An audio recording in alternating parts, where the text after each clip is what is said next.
अस्सलाम वालेकुम एवरीवन, मैं हूं मोहम्मद तला और आप लोग देख रहे हैं तलाश फेस एकेडमी। आज हम लोग कवर करने वाले हैं सेकेंड ईयर फिजिक्स के चैप्टर नंबर 20 का एक लेक्चर। चैप्टर नंबर 20 जो कि आज हम लोग स्टार्ट करने वाले हैं वो है न्यूक्लियर रेडिएशन। पहला लेक्चर है आज चैप्टर नंबर 20 का न्यूक्लियर रेडिएशंस में को जिसमें हम स्टडी करेंगे। और आज का जो स्पेसिफिक लेक्चर होने वाला है ना वो होगा about properties of nuclear radiations.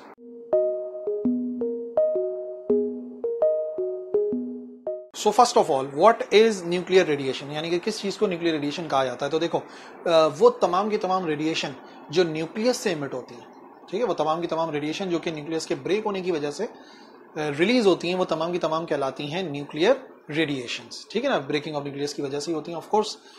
तो न्यूक्लियर रेडिएशन के अंदर कौन कौन सी हो सकती है जो कि रदरफोर्ड ने अपने एक्सपेरिमेंट में इस्तेमाल किया था, या रेडियो एक्टिविटी के अंदर आप लोग स्टडी कर चुके होंगे चैप्टर नंबर 19 के अंदर।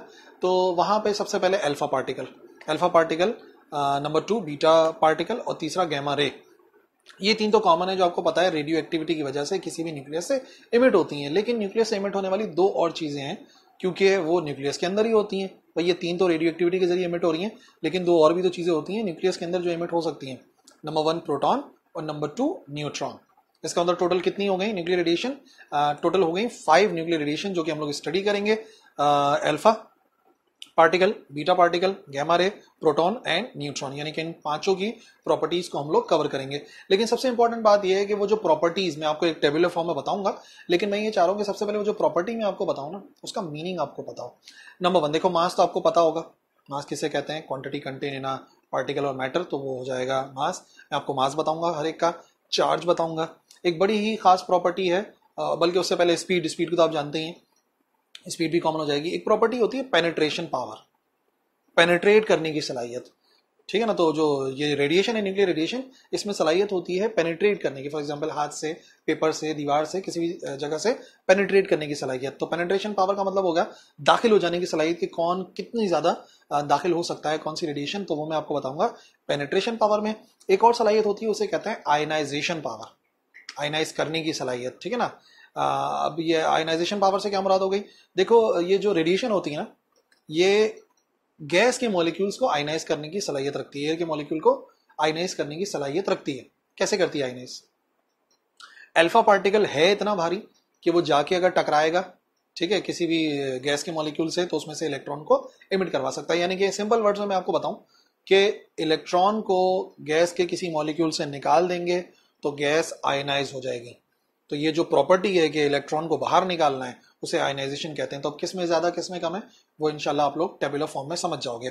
ठीक है, एक और प्रॉपर्टी है जो कि मैं आपको समझाऊंगा, वो होगी प्रॉपर्टी ऑफ फ्लोरोसेंस। ठीक है, फ्लोरोसेंस से क्या मुराद है? देखो आमतौर पे ये रेडिएशन की खुसूसियत है कि रेडिएशन क्या करती है, वो हाई फ्रीक्वेंसी रेडिएशन को एब्जॉर्ब करती है। एक्सरे को या जो भी है, हाई फ्रीक्वेंसी जो रेडिएशन है उसको एब्जॉर्ब करती है और फाइनली इमिट करती है। यानी कि अगर रोशनी है तो फॉर एग्जांपल उसने एब्जॉर्ब कर लिया और जब अंधेरा हुआ तो उसने उस रेडिएशन को इमिट करना है। और जब हाई फ्रीक्वेंसी को इमिट कराए, लेकिन जब रिलीज करती है तो वो लो फ्रीक्वेंसी को करती है, यानी कि विजिबल रीजन के अंदर, यानी कि फिर हमें नजर आने लगती है। यानी कि कोई भी न्यूक्लियर रेडिएशन एक्सरे को इमिट करेगी तो एक्सरे तो हमें नजर नहीं आता क्योंकि फ्रीक्वेंसी ज्यादा है, बट जब वो इमिट करेगी तो उसको विजिबल रेडिएशन के तौर पे इमिट करेगी। ठीक है ना, तो ये वो प्रॉपर्टीज हैं जो कि मैं आपको बताऊंगा हर एक के लिहाज से, अल्फा, बीटा, गैमा और प्रोटॉन और न्यूट्रॉन के लिहाज से। तो चलो फिर टेबल देख लेते हैं। पहले प्रॉपर्टीज ऑफ न्यूक्लियर रेडिएशन में सबसे पहले इस टेबल की फॉर्मेशन को समझ लो। सीरियल नंबर आ जाएगा, नेम आ जाएगा, फिर हर एक पार्टिकल के मास को हम देखेंगे, चार्ज को देखेंगे, स्पीड को देखेंगे, पेनिट्रेशन पावर को और आयनाइजेशन पावर को, और जो फ्लोरोसेंस है उसे हम देखेंगे। और मैंने आपको बताया 5 न्यूक्लियर रेडिएशंस हैं। अल्फा पार्टिकल है, बीटा पार्टिकल है, गैमा रे है, न्यूट्रॉन है और प्रोटॉन है। ठीक है, तो अब हर एक का क्या क्या रिलेशन है, मतलब आज जब ये वीडियो एंड होना तो आप लोगों को प्रॉपर्टीज याद हो जाए, बस मैं ये चाह रहा हूँ। ठीक है ना, तो स्पेसिफिकली आपको मतलब बिल्कुल एग्जैक्ट अमाउंट नहीं भी याद है तो एटलीस्ट आइडिया तो होना चाहिए कि इसके पास कौन सी प्रॉपर्टी ज्यादा है और क्यों है, ये बात भी तो बतानी चाहिए कि क्यों है। तो अल्फा पार्टिकल से स्टार्ट करते हैं। तो अल्फा पार्टिकल का मास बराबर होता है मास ऑफ हीलियम न्यूक्लियस के, और इनमें सबसे ज्यादा भारी होता है। अल्फा पार्टिकल इन तमाम पार्टिकल्स में हैवीएस्ट है और उसका जो मास है वो एक हीलियम के न्यूक्लियस के बराबर होता है। और हीलियम के न्यूक्लियस का mass approximately 6.64 10 raise to the power -27 kilogram के बराबर होता है। तो मैं बता रहा हूँ ना, अगर ये एग्जैक्ट वैल्यू नहीं भी याद रखो तो सिर्फ आप हीलियम न्यूक्लियस को याद रखो, और इन दी एंड जब सिलेबस एंड होता है और सब आप स्टडी कर चुके होते हो तो ऑलमोस्ट आप समझ जाओगे कि हीलियम का न्यूक्लियस कितना होता है, क्योंकि हीलियम के न्यूक्लियस के अंदर 2 प्रोटॉन और 2 न्यूट्रॉन है। तो 2 प्रोटॉन और 2 न्यूक्लियन का जो न्यूट्रॉन का मास मिला देंगे तो बराबर हो जाएगा किसके, वो बराबर हो जाएगा 6.64 10⁻⁻27 किलोग्राम के। तो अल्फा पार्टिकल हैवीएस्ट था और वो क्या आ गया, किसके बराबर आ गया, हीलियम न्यूक्लियस के। नेक्स्ट आ रहा है बीटा पार्टिकल। बीटा पार्टिकल का मास बराबर होता है मास ऑफ इलेक्ट्रॉन के। आसान सी बात है, बीटा पार्टिकल का जो मास है वो बराबर होता है मास ऑफ इलेक्ट्रॉन, और मास ऑफ इलेक्ट्रॉन होता है 9.1 10⁻31 किलोग्राम। और ये मास तो आपको ऑब्वियसली याद हो ही जाता है, अगर आप चैप्टर नंबर 17, चैप्टर नंबर 18 और इस पर 19 भी पढ़ चुके हैं तो ये मास तो आपको तकरीबन याद हो ही जाता है। इसी तरीके से तीसरी है गैमा रे। गैमा कोई पार्टिकल नहीं है, गैमा रे है, तो आप याद रख सकते हैं कि इट हैज नो मास, इसका कोई भी मास नहीं होता। ठीक है, गैमा का कोई मास नहीं होता बिकॉज वो रे है, वो कोई पार्टिकल नहीं है। अब आ जाओ न्यूट्रॉन के ऊपर। न्यूट्रॉन एक पार्टिकल है, 1.675 10⁻⁻27 किलोग्राम। वैसे मैं आपको एक बात बताऊं, ऑलमोस्ट न्यूट्रॉन और प्रोटॉन का मास बराबर होता है ऑलमोस्ट, लेकिन फिर भी neutron is slightly heavier than proton. Proton का मास होता है 1.673। देख लो सिर्फ 1.67 1.67, डेसिमल के बाद 2 वैल्यूज तक तो सेम ही है, सिर्फ फर्क आ रहा है थोड़ा सा, 5 और 3 आ रहा है, 10⁻⁻27 किलोग्राम। ठीक है, ये सबके मासेस हो गए। अब आपको अंदाजा हो गया सबसे ज्यादा मास किसका, सबसे ज्यादा मास में सबसे ज्यादा हाई कौन है, हीलियम। हीलियम के बाद किसकी बारी आ रही है, हीलियम के बाद बारी आ रही है न्यूट्रॉन की, उसके बाद किसकी बारी आ रही है, प्रोटॉन की, उसके बाद किसकी बारी आ रही है, बीटा की, और आखिर में कौन आ रहा है, गैमा। तो मासेस से अभी आप आगे जाके देखोगे तो और रिलेशन बनेंगे। चार्ज देख लेते हैं। अल्फा पार्टिकल जैसा कि मैंने बताया, इसके बाद 2 प्रोटॉन होते हैं, तो इसका चार्ज भी 2 टाइम्स ऑफ प्रोटॉन के बराबर होता है। जितना चार्ज एक प्रोटॉन का होता है उसका डबल इसका होता है, यानी कि 3.34 10⁻⁻19 कूलम। ठीक है, तो आप अगर ये भी याद रख लो कि अल्फा पार्टिकल हीलियम है तो आप फौरन याद कर लोगे कि अच्छा यार इसके न्यूक्लियस के अंदर 2 न्यूट्रॉन और 2 प्रोटॉन है, तो न्यूट्रॉन तो चार्ज होता नहीं है, तो प्रोटॉन के 2 हैं, तो इसका मतलब 2 टाइम्स ऑफ प्रोटॉन इसका चार्ज होता है, 3.34 10⁻⁻19 कूलम। इसी तरीके से बीटा एक इलेक्ट्रॉन है और एग्जैक्ट इलेक्ट्रॉन ही है, तो उसका चार्ज भी एक इलेक्ट्रॉन के बराबर होता है 1.6 10⁻⁻19 कूलम। ठीक है, तो फिर बीटा को इलेक्ट्रॉन के साथ रिलेट करके मास भी इलेक्ट्रॉन का और चार्ज भी इलेक्ट्रॉन का। गैमा रे, और गैमा की खास बात यह है कि इट इज न्यूट्रल, उसके ऊपर कोई चार्ज नहीं होता, तो गैमा का कोई मास नहीं है, कोई चार्ज नहीं है। इसके अलावा अगर हम आ जाएं न्यूट्रॉन पे, और हाँ ये तो पता है ना, ये 2 प्रोटॉन का मतलब है कि इसमें पॉजिटिव चार्ज होता है, ये बात तो पता ही होती है, लेकिन यहाँ पे मैंने लिखी नहीं, बट याद रखना है अल्फा पॉजिटिव होता है, बीटा नेगेटिव होता है, इसके ऊपर कोई चार्ज नहीं होता, न्यूट्रॉन भी न्यूट्रल होता है, कोई चार्ज नहीं होता, और प्रोटॉन पे चार्ज होता है एक इलेक्ट्रॉन के ही बराबर, 1.6 10⁻⁻19 कूलम के बराबर ही होता है। But what is the difference between beta particle and proton, proton positive होता है और बीटा पार्टिकल नेगेटिव होता है जनरली। ठीक है, अब आ जाओ स्पीड के ऊपर। तो आप थोड़ा सा अंदाजा लगा सकते हो कि जो चीज ज्यादा हैवियर होती है उसकी स्पीड उतनी कम होती है, जो चीज जितनी ज्यादा हैवियर होती है उसकी स्पीड उतनी कम होती है। तो इसका मतलब अल्फा पार्टिकल की स्पीड जो लोएस्ट है, वैसे तो बहुत ज्यादा है 10⁻⁷ मीटर पर सेकेंड, लेकिन अगर बाकी पार्टिकल्स के साथ आप उसका मवाजना करेंगे तो आप देखेंगे कि जो अल्फा पार्टिकल की वैल्यू है वो सबसे कम है, यानी कि अप्रोक्सीमेटली 10⁻⁷ मीटर पर सेकेंड होती है। ओके जी, बीटा पार्टिकल 1 एक्सपोनेंट 8 मीटर पर सेकेंड, यानी कि समझ लो 10 गुना ज्यादा। बीटा पार्टिकल की जो स्पीड होती है वो अल्फा पार्टिकल से 10 टाइम ज्यादा होती है। इसकी 10⁻⁷ थी, इसकी 10⁻⁸ है, तो तकरीबन 10 गुना ज्यादा है बीटा पार्टिकल की स्पीड, यानी कि इलेक्ट्रॉन की। और गैमा की बात की जाए तो गैमा रे है, रे तो बहुत ही तेज ट्रेवल करेगी, वो है 3 एक्सपोनेंट 8 मीटर पर second, that is speed of light. Gamma ray travel करता है with the speed of light, इस यूनिवर्स की सबसे तेज रफ्तार 3 एक्सपोनेंट 8 मीटर पर second, that is speed of light. तो क्योंकि इसका मास ही नहीं है तो इसकी स्पीड सबसे ज्यादा है 3 एक्सपोनेंट 8 मीटर पर सेकेंड। ठीक है ना, मैंने बोला था कि मास से अब आप स्पीड का रिलेशन बनाओगे ना। न्यूट्रॉन और प्रोटॉन दोनों की बात यह है कि दोनों के जो स्पीड है वो वेरिएबल है, वो डिपेंड करती है कि क्या किस मैग्नेटिक फील्ड में या किस उसमें उसको मूव कराया जा रहा है इलेक्ट्रिक फील्ड के अंदर, तो जो इसकी स्पीड है ना वो वेरिएबल है, इसका कोई एग्जैक्ट अमाउंट हम बता नहीं सकते कितना होता है, इस वजह से इनको हम वेरिएबल ही लेते हैं। अच्छा, पेनिट्रेशन पावर पर आए, दाखिल हो जाने की सलाहियत। अब दाखिल हो जाने की सलाहियत किस पे डिपेंड करती है? स्पीड पे डिपेंड करती है, मास पे नहीं। समझ रहे मेरी बात? एक बुलेट क्यों बॉडी के में पेनिट्रेट कर जाती है? क्योंकि उसकी स्पीड ज्यादा होती है। तो जितनी स्पीड ज्यादा होगी ना, उतनी पेनिट्रेशन पावर ज्यादा होगी।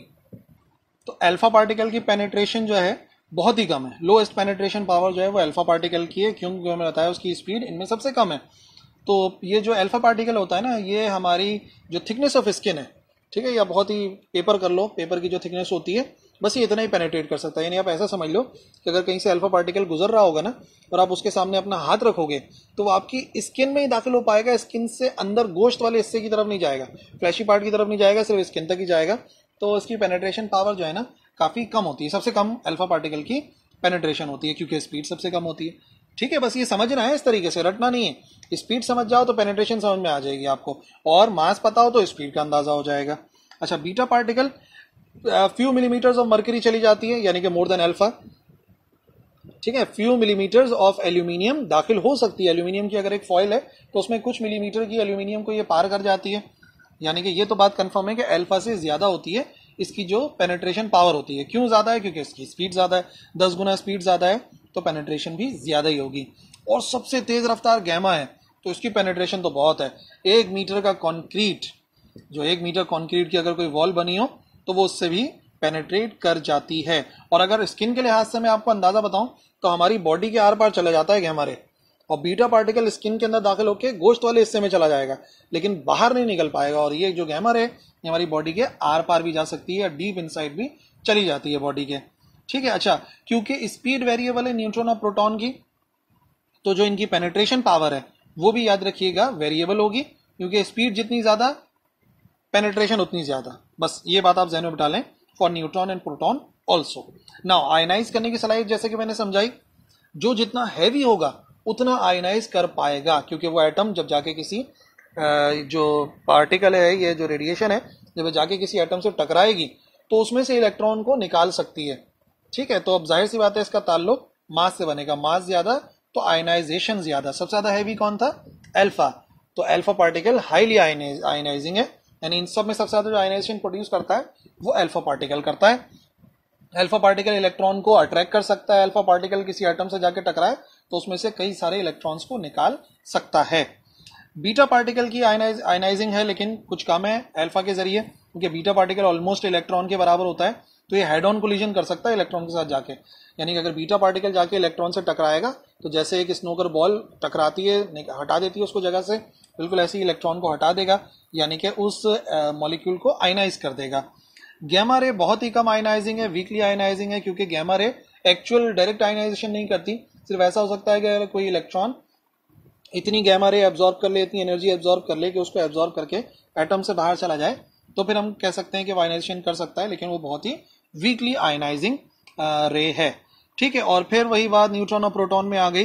न्यूट्रॉन और प्रोटॉन की जो अगर देखा जाए तो वेरिएबल है आयनाइजेशन पावर, लेकिन हाँ ये बात याद रखिएगा कि at the same conditions neutron की जो आयनाइजेशन पावर है ना वो प्रोटॉन से थोड़ी सी ज्यादा है। टकरा, क्योंकि जब वो कोलाइड करेगा तो हैवियर है, तो स्लाइटली ज्यादा आयनाइजेशन प्रोड्यूस कर सकता है।